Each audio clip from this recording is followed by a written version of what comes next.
New mic, new earphones. Who the fuck is it? It's me, Shut Up Chanel, bringing you a solo episode this week. I can't believe it. I think it's the microphone that I hand crystalled that motivated me to do this, but I don't really know.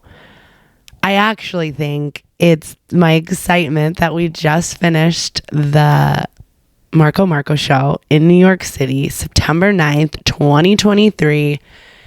It was our first show in 5 years. It was Marco's first fashion show in 5 years. It was the 20th anniversary of their company. And I was so fucking excited. 2.5 months ago, Marco and Chris brought me into the office and said, hey, we got this offer to do this Marco show at this amazing music festival. Diplo's DJing. Do you think we can make it happen? And I said yes. I don't know if I should have, but I'm glad that we did because we're here right now and I get to talk to you about it. So tomorrow I'm going to have Jaycie meet me at Marco's studio to ask me some follow-up questions of questions I wouldn't even think people would want to know the answers to. But I'm here to give you my interpretation, my experience. It was September 9th, 2023, New York City, Central Park. It was Dreamland's music festival that we attached ourselves to, and we broke a Guinness Book World Record for most attendees at the fashion show. The first fashion show to get this Guinness Book World Record was over 1,000, and we beat them. We had close to 6,000 attendees, and it was magical. During the time, I thought my world was crashing, that it was never going to that I wasn't going to get all 40 models there, that the look, like, there's just so much always in the back of your mind of like, is this going to happen? Like, are we going to do it? Are Marco and I going to be standing there sending the models off, like in all of their looks ready to go? Or is it all going to come crumbling? This is, I believe, my 8th, 9th or 10th Marco show, and they've all started and they've all had a final model walk. So even in like the stress of thinking, you know, that voice in your head that's like, you're not going to do it, you're not going to be able to, like, you're not going to finish. We finished, we did it, and it was magical. I'm sitting here on my couch 1 week later, just now being able to reflect on everything that I got to experience. It was a family affair. I couldn't have asked for a more beautiful cast. I kept like pinching myself because it was just even every fitting that went long, everyone was just so happy to be there, and that's like an amazing feeling.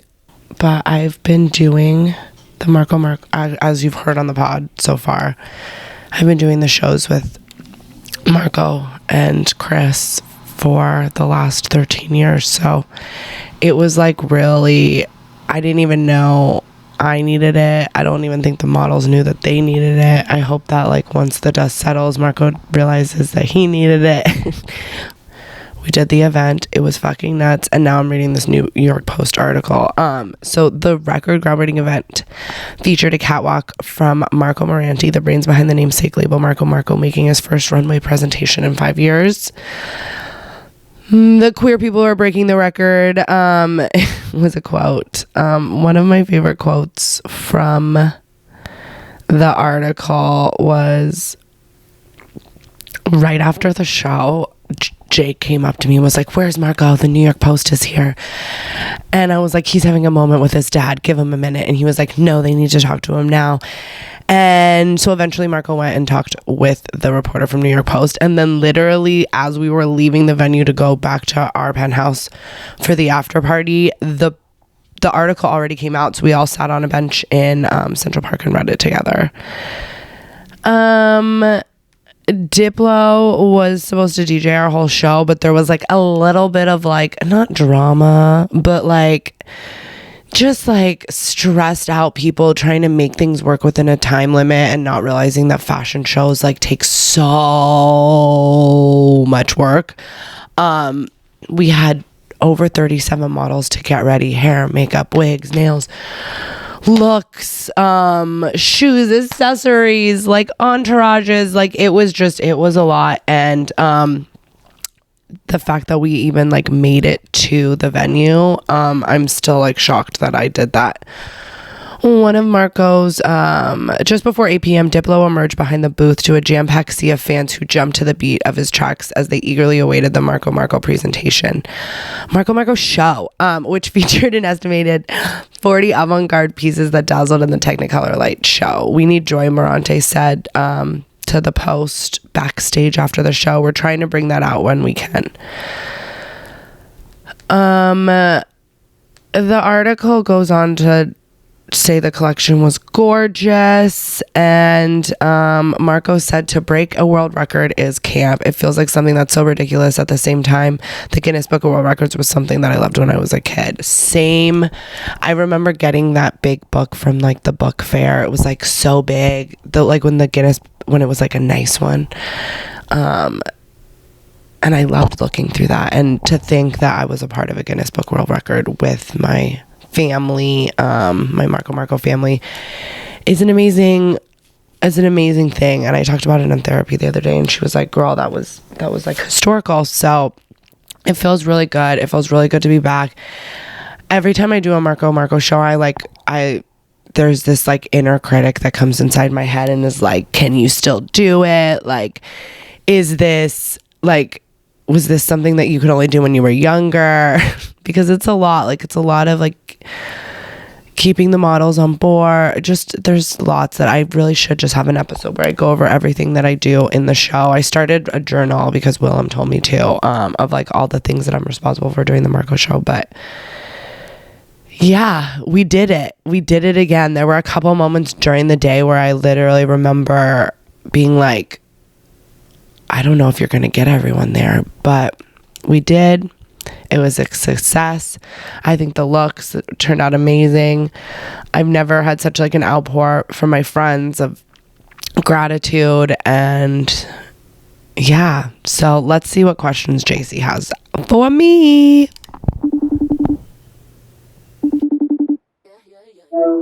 On the couch with me is Jaycie O'Day, who's going to ask me some questions about the Marco show. First off, say hi to everyone, Jaycie.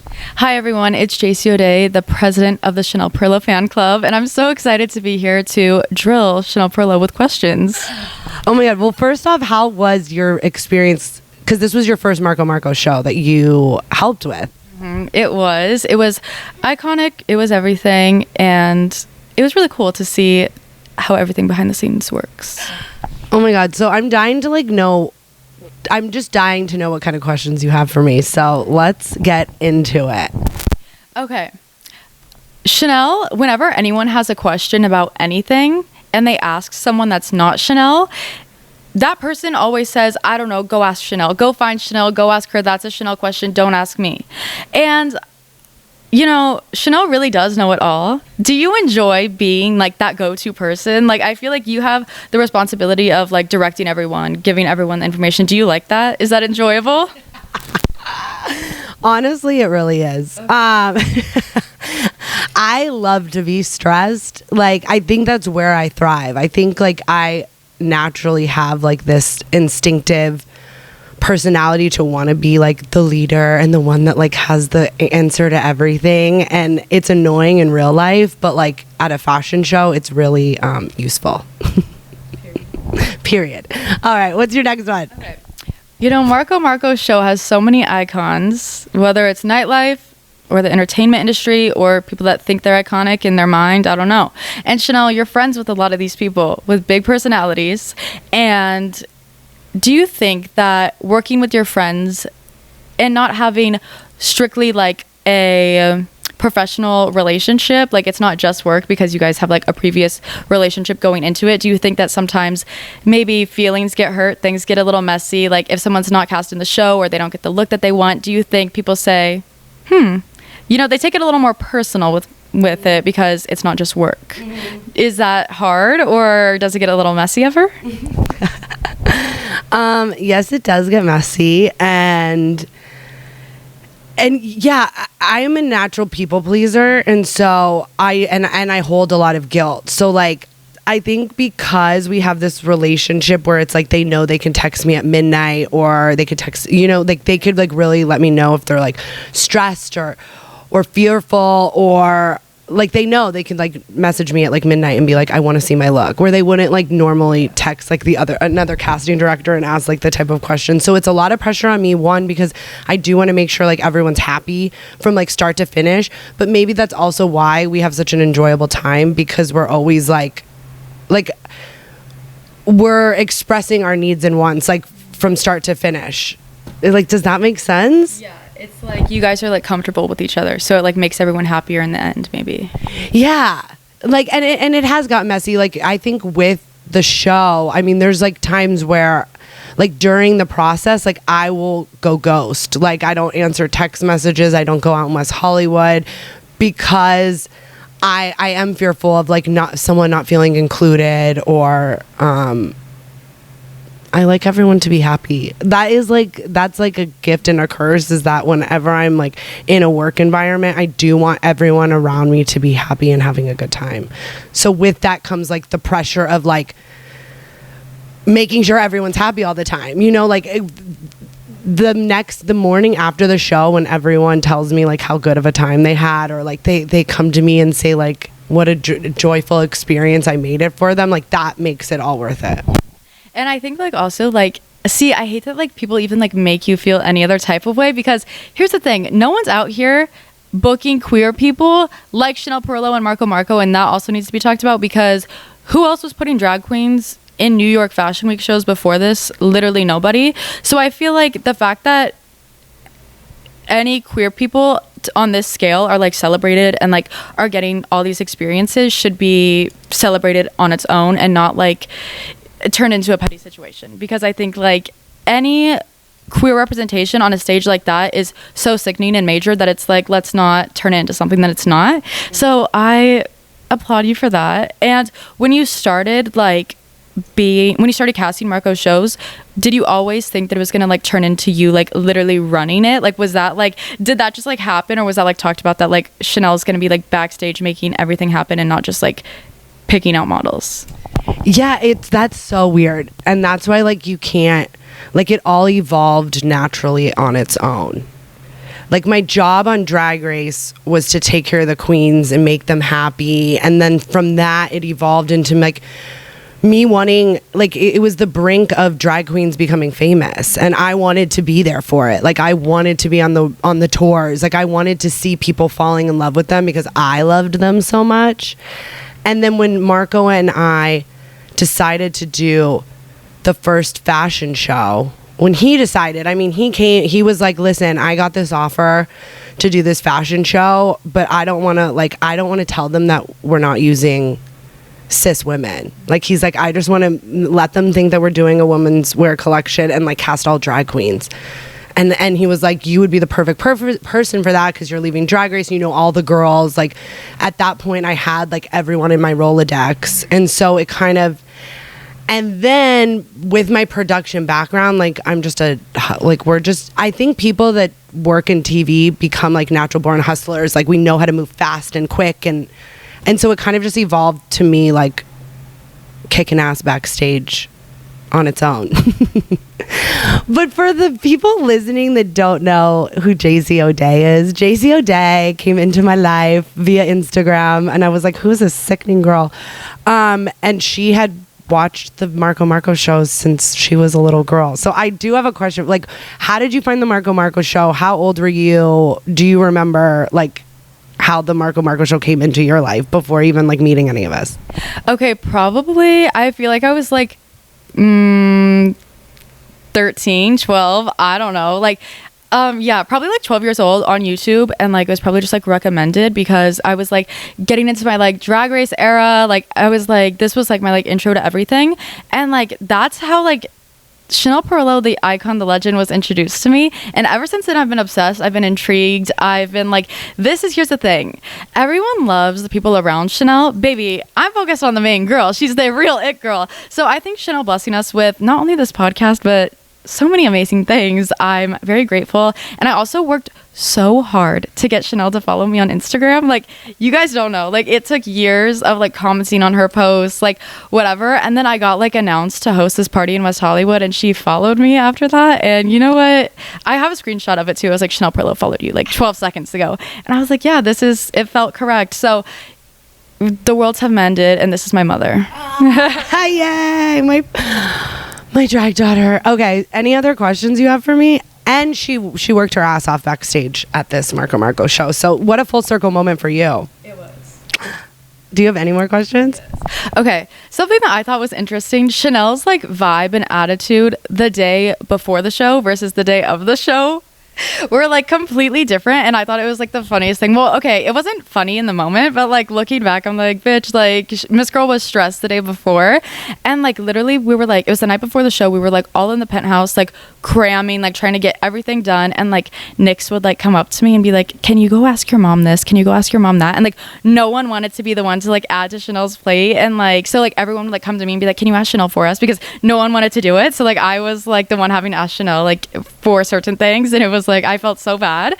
But then baby, we came in that second day of the show. Miss Chanel Perlo, she was happy, she was chipper, she was ready to go. She said, it's show day, let's go. So what for you like switches to be like, okay, she went from stressed to ready? What was that? Well, I just think there's something about like knowing that the show's in 24 hours the day before that's terrifying. And the collection was made in LA. We flew with it with half the cast to New York. So there was still like 30 fittings that I had to get done in 24 hours. And so the day before, it was literally me talking to over 30 people, coordinating their schedules with what Marco's team when like the look would be ready for a fitting.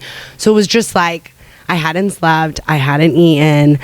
I knew that like this was Marco's crucial time, like this was like the last moments to get everything fit and done. And I also like had to talk to so many personalities and coordinate their schedules in New York City, which is already, and then stressed about how long they're waiting there, and like it was just like it's a lot of pressure on me the day before. But show day, I'm like, let's fucking go, like we're here, whatever's gonna happen is gonna happen because it's show day, like let's just fucking have fun, you know. But I'm really dying inside. I was like dying. Like that's the day where I'm like where I'm like, everyone needs to see me chipper, happy, because that like sets the tone for the whole day and the show. So you are originally an East Coast girl. So does New York Fashion Week New York Fashion Week is obviously like so major and crazy, but is it special to you to like have a show in New York versus like an LA show, even though we're technically LA girls?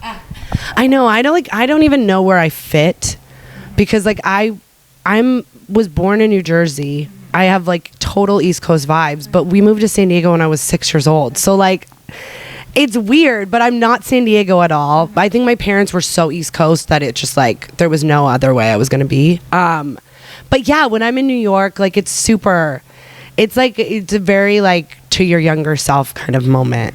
Like if I could have told myself at 10 years old, like, you know, and like, I think that's like, it's like a moment where I'm proud, but an LA show would have been a lot easier. So like LA, everyone would have been here, the collection, like, but there's just something about being at New York Fashion Week that like, yeah, I graduated from FITM. So it's like, and now I'm in casting, you know, so it's like, it's kind of one of those moments where I'm like, okay, like it's like a full circle moment. And I love New York Fashion Week. What was your favorite look from the show? Oh, I can't pick. If I had to pick, I mean, Dominique, like there's so many favorites. Dominique Jackson, favorite like moment. Like there's this moment that I might have Marco talk about of like the craziness backstage that no one ever gets to see with Dominique. So like that was one of my favorite moments. Manila was so fucking good. Like I think Manila might be top. Manila. Oh, and then the milky milk and and Brooklyn Heights. That moment, Brooklyn and Milk moment. Aurora Sexton. But see, now I just said 5 names and I have to keep going. Raja. I mean, they were all... Okay, I base my favorite looks off of what I want to wear. Baby, that alien look that Manila was wearing was so sickening. The shoes, the hair, everything, and like the tulle green alien face, like, are you, like, they were in their bag with that one. They really ate that one down, and like, it was so good. And it was so Manila too. Like, I love when a look just like fits someone so perfect. Like, it looks so like correct. Like, it just looked right. And like, everyone just looks so good though. Like, and like Aurora Sexton, obsessed with her, like obsessed. We were kikiing all weekend long, and like she's just everything to me. She looks so good, the makeup, the look, everything. Like, it was so good. Yeah. Oh my god, this is our tutor boo. Oh my god, well, this was fun. This isn't the last time you're gonna hear Jaycie on the pod. It really is like amazing watching, you know, the next generation come into West Hollywood, and Jaycie is the new it girl, and I'm so proud of her. So yeah, girl power, you know what I mean? Anything else you want to add, Jaycie? I would like to say that Chanel Perlo walked so Jaycie O'Day could run, and that's on period. So y'all remember that. Remember who came before you and who paved the way. Chanel Perlo and Marco, honey. I love that. There's like, so like when I came into the scene, that was like always like one thing I said I was going to stay true to was like respect your elders. Like, I found out who was before me, and like look, you know, like, what's the word, like I don't know, like educated myself on them, you know what I mean? I was like, if I'm gonna hang out in this industry, like, I need to know who came before me. And so I see that in you. Thing. And I think it's also very refreshing when people that like I said, came before you, or like are in a position that you would like to be in, you meet them and they're nice and kind, because there are so many queens that I have like looked up to and whatever, but I think that like me and Chanel are so similar in so many ways. Like, the girls that get it, and like she really like is just like the sweetest angel ever. So I'm like glad that like it was like a good friendship bond, and not like you meet a queen that like could care less about you and it's like, okay, like, girl, like you're just like another cis girl, like we don't give a fuck. Well, you heard the Detox and Vicky episode. Like, I was beaten down, and so I don't want you to have to go through that, okay? I don't want queens putting gum in your hair. All right, that was fun. Let's go bug Marco. How are you feeling? I just feel like I'm like back in my own skin after what seemed like it was like only 3 days, but it seemed like we were there like a year.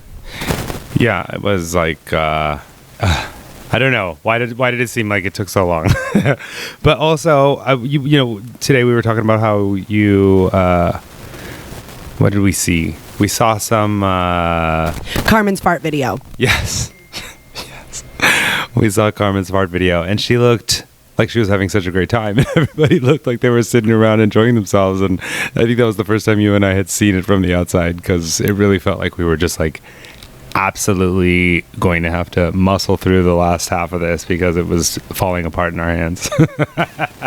And I was like thinking back, and I was like, it's like that every time. It's like we're so in the moment, we're so like you're wanting to put out like your work, you know what I mean? And so you're in the moment, and then until we're like sit back and reflect, you actually get to see what you actually created. The whole point is actually what happens like before the show, because it's just like such a cool experience to be in a place that you've created that has so many important people to you in that one room, and you all get to be yourselves, and there's like no outside world, and there's like none of this stuff that we all deal with on a daily basis, and we get to be creative, and we get to see old friends. And it's like you were saying, Dominique said she felt like it's like a reunion, and I feel like that way too. And especially after the pandemic, I mean, that was so many years it felt like that we didn't connect with everybody, and for so long it had been like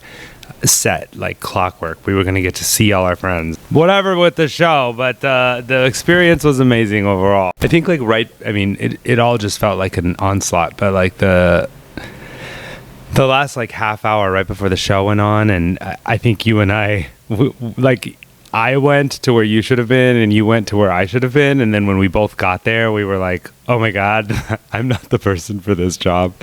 And like, I got stuck on set and you were with the girls and I was the one who was supposedly knowing what people were wearing and you were the one who was going to know how to take care of them when they got there. And like, we were both just like fish out of water. We Freaky Friday'd. Yeah, we Freaky Friday'd in the worst way.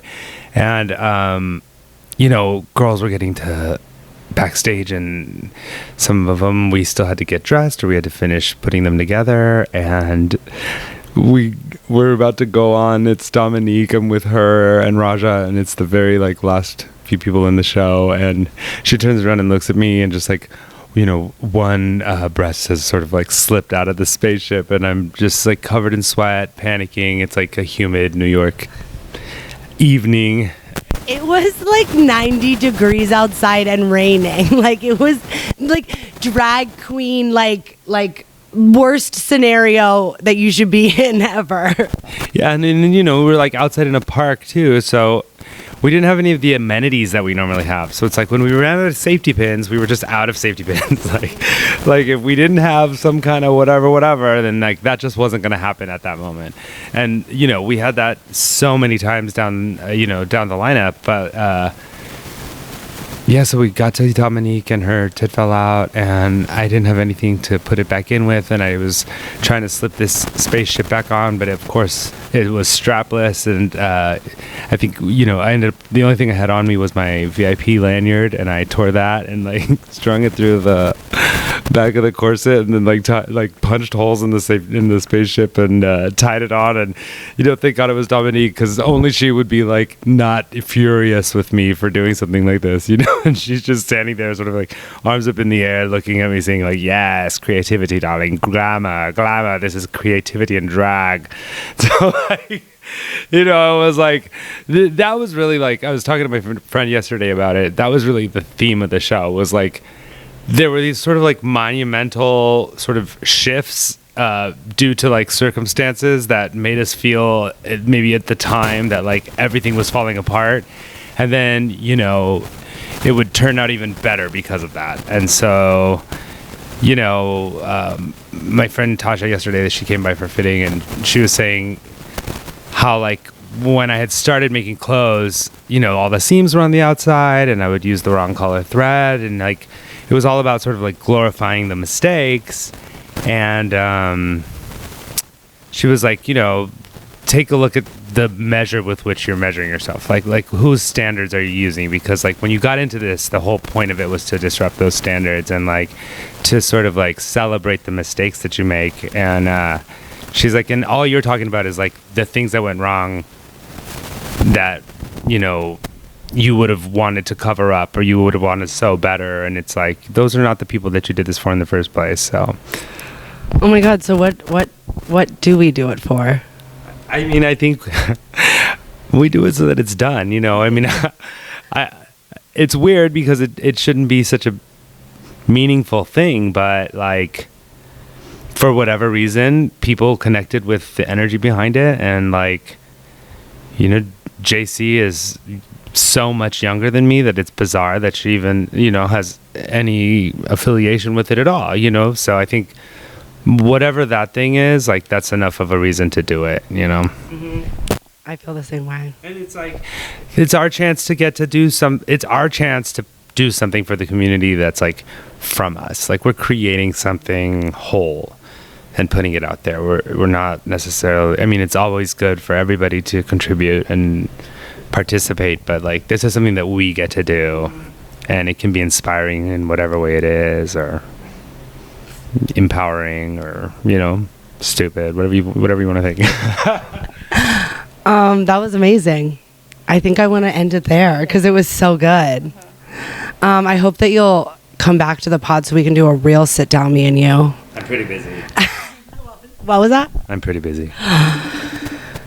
I'm gonna get you before the season's over. In the beginning, she was like, don't worry, I'm gonna give you the mic back and then you can talk. And then she looks at me like I'm crazy when I'm not talking, but she's got it gripped to her chest.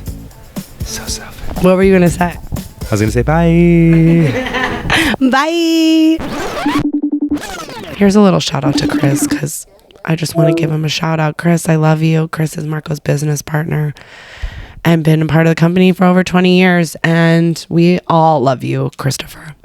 I had to get 40 models dressed with Marco's amazing team that he has. Domino, Nick, Samara, Blake, Ben. You all fucking killed it.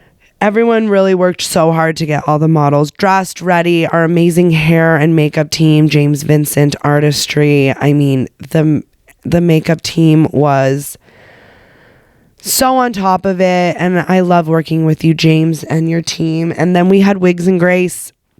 Gloria, you and your team were a lifeline, and I couldn't have gotten through the Marco show without you. I love you. Our show was supposed to go on around 8 p.m. I don't know if we went out until like 9:30. There was fear that like we wouldn't even, get everyone out there in time, but we did.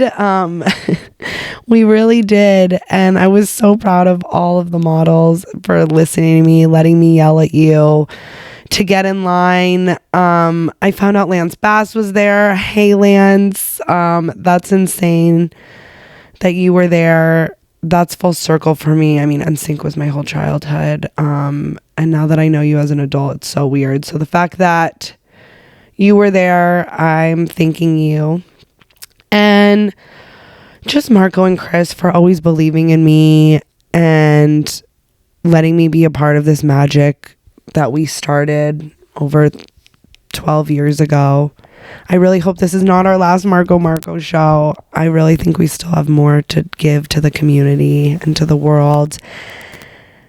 And I am proud of myself. It was like a huge question, like throughout the day, people, and that's when I'm like, do I seem not proud of myself? Because like if a bunch of people come up to you and they're like, I hope you're proud of yourself. Like my like internal dialogue's like, wait, like, do I seem like I'm not proud, or do I need to seem more proud? Or someone would be like, if no one's told you, you should be proud of yourself. I'm proud of myself. I worked really hard. I'm here, sitting here, getting to talk about this like historical, groundbreaking event with all of you and all of the people that were a part of it. I feel blessed. I feel grateful. I pinch myself that I get to be a part of this. So yeah, I'm really proud. But honestly, like hearing that from my friends makes, like, sometimes that's all you want to hear. Like, you just want to hear your best friend who like you are so inspired by, like, you just want to hear them say like, I'm proud of you too, So if there's anything you could take from this episode, is tell your friends when you're proud of them, because it really does inspire them, and it should inspire them, because you should hang out around people that inspire you so much, that make you want to be a better person.